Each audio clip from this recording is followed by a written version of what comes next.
उजिया गइले कार्तिक महिनामा, नगर में होई गइले शोर, नगर में होई गइले शोर। उजे कहेलन कवन देवधनी से, करधनी छठिया बरत, करधनी छठिया बरत। उजे कहेले संतानो बाबू मम्मी से, कर मम्मी छठिया बरत, कर मम्मी छठिया बरत।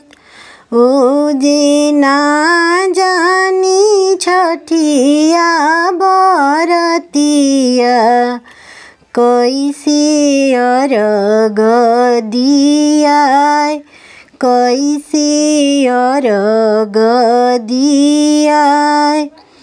तीन ही दिन के पावन परबिया, करधनी मानामा लगाय, करधनी मानामा लगाय।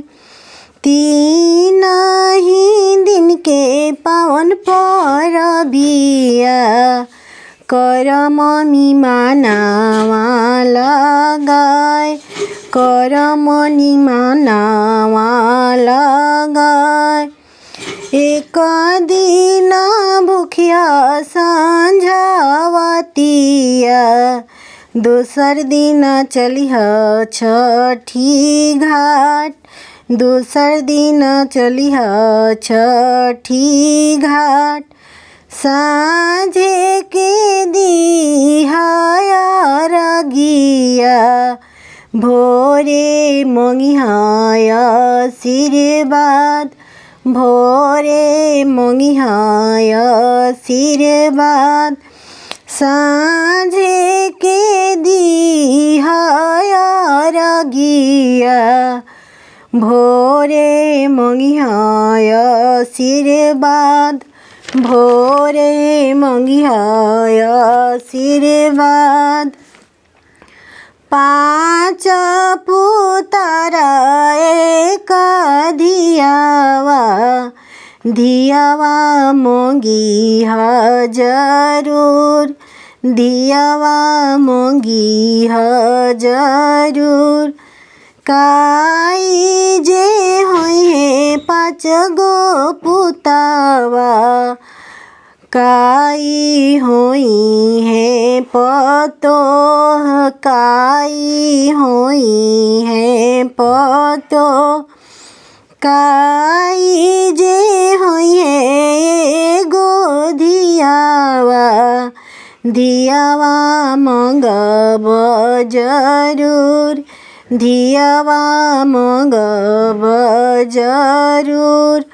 सभावा के शोभा पाँचो पुतावा, पतोहिया घर के सिंगार, पतोहिया घर के सिंगार। घर के लक्ष्मी हाई धियावा, दामदा दल के सिंगार, दामदा दल के सिंगार, दामदा दल के सिंगार। उजिया गइले कार्तिक महिनामा, नगर में होई गइले शोर, नगर में होई गइले शोर।